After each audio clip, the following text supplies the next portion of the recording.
Hi. It's been a while, hasn't it, since I've sounded off in one of these videos? Even longer since I sat down to discuss game genres by design in general. More so still since I touched on arcade racing in particular, which is what I'm here to do today. I'm a fan of arcade racing, if you couldn't tell from all the Ridge Racer videos on my channel and everything that was established in my original commentary on genres ages ago. And yes, between Sega Ages Virtua Racing being a thing, Daytona USA and Ridge Racer 6 finding their way to Xbox backward compatibility, and a select few promising newcomers arriving on the scene in recent years, I'm really happy with the way things are trending right now in this space. There's just a conversation we need to have now that new devs are stepping up and showing us what they've got, and particularly the things that still need improvement. To that end, I'll be focusing on a pair of arcade racers born in a decade that starts with the number 2, Sumo Digital's Hotshot Racing and Repixel 8's Formula Retro Racing. Hotshot Racing was born when Sumo Digital developers, with not much to handle on the racing front from Sega at the time, linked up with ex-Criterion devs who had taken to calling themselves Lucky Mountain, and began work on a project called Racing Apex. The development saw the game go through a host of wildly varying concepts, but would re-emerge from a long period of radio silence as Hotshot Racing in 2020, a straightforward love letter to Virtua Racing with noticeably more going on under the hood. In comparison, I can't speak with any authority on Repixel 8 and their offering, Formula Retro Racing, as I only ran across it by browsing the Switch's racing section one night in search of diamonds in the rough, and hot damn did I ever find one. At first play, this one feels much lighter, much more aligned with the game it clearly aspires to emulate, and I found myself quite upset that no buzz reached me during its development or launch. But for now, let's peel back a few layers. Hotshot Racing is clearly setting out to capture Virtua Racing's legacy, but at the very first corner of the game you realize this is only a surface-level ambition. Don't get me wrong, the driving model in place is spectacular, but there's a lot more going on with it than you would expect from something with this look. Lucky Mountain's action racing roots are evident the moment you try to do anything at all, and despite the mercifully absent ambient traffic and police cruisers, the overall feel of the game is absolutely that of a Need for Speed title, far more than anything you could put the arcade label on. When you take this in the most complete sense, you start to understand why the racing side of the equation does okay, but the arcade side fails spectacularly.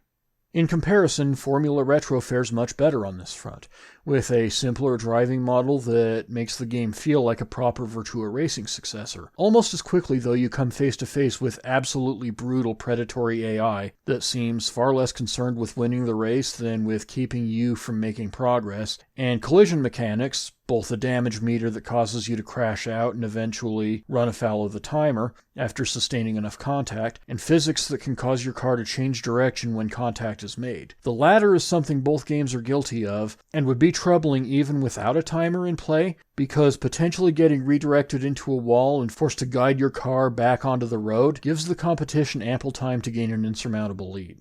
Here's where genres come in. You see, in a simulation or even hybrid racer, something like that can happen and be perfectly acceptable because it simply comes with the territory. In an arcade racer, you have a greater responsibility to keep the action moving and avoid situations where a 10-lap race is decided on lap 2 because of what should be a minor on-track incident. Comeback mechanics like rubber banding should be implemented only with the utmost discretion, but no single collision should be so instrumental in an arcade racer that it ends someone's race outright. To streamline it, there are rules to game development that depend entirely on what genre you're developing toward, and they all read the same way. The rule of fun, for example, states that any design decision made for the sake of making the gameplay experience more purely enjoyable is self-justifying. You want to avoid people throwing controllers into their walls or their TVs. This rule is important to this discussion because the arcade racing genre relies heavily on it, maybe to the exclusion of all else apart from the rule of character balance, which, you guessed it, says that any design decision made for the sake of making all characters, or cars, or teams, or whatever primary variable the game in question features, of more equal efficacy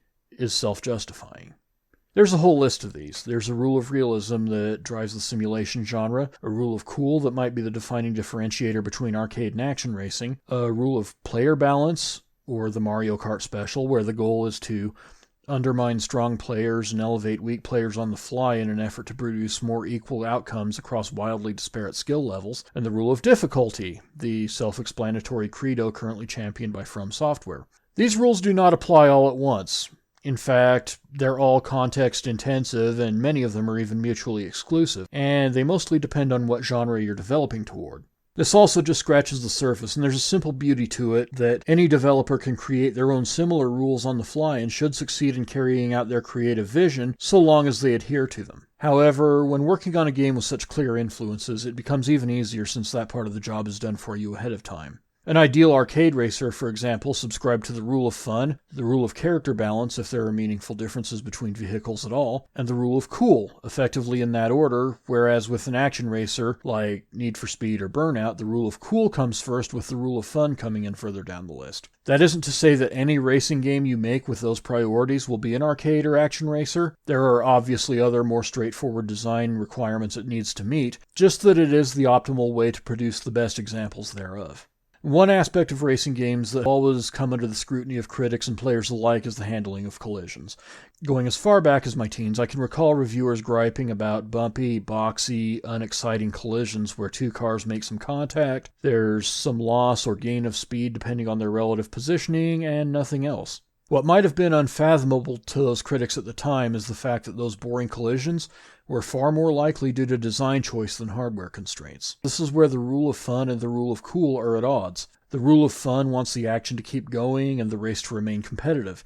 If someone gets rear-ended, they should get a mild benefit in the form of temporary enhanced speed at the expense of whoever drove into them. But the two parties should remain otherwise unaffected because that keeps them both in the race and therefore directly engaged. Meanwhile, the rule of cool would want one or both of the vehicles, depending on what the design of the game otherwise values, to go off the track in a shower of sparks and fire so that everyone involved gets a visual feast, even if this effectively ends the race for either participant. As an aside, this is also why arcade racing treats aggressive blocking as a legitimate tactic, with some games like Initial D being built almost entirely around it, while simulations have very strong written and unwritten rules against it. In an arcade racer, collisions are kind of like the neutral game in a fighter. They dictate short-term outcomes as it pertains to position, but an entire race or match is a long series of these. Meanwhile, in a simulation, the rule of realism is the law, and even unassuming glancing contact can take a driver out of the equation entirely.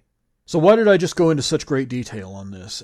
It's because right there is where Hotshot Racing and Formula Retro make their most tragic missteps. Perhaps unsurprisingly for a game made by developers with a background on Need for Speed and Burnout, Hotshot Racing has a very heavy feel for an arcade racing game, scuttling the usual easy-to-learn, hard-to-master handling style that arcade racing thrives on for something the developers themselves are more familiar with, which requires some, if not a lot, genuine effort just to get your foot in the door. It feels very good to play still. Action racers are popular for a reason after all. But the feel at the very first turn of the game separates Hotshot Racing from the Virtua Racing it's clearly trying to emulate. This is also reflected in how the game handles collisions because lateral movement is entirely on the table whenever contact is made, sometimes even turning your car 90 degrees toward the wall. By the time you get your car resituated, the race is effectively and perhaps literally over. I hope there's a sequel coming because there's a foundation here for something with a bright future, but if they're truly aspiring to join the ranks of Virtua Racings and Ridge Racers,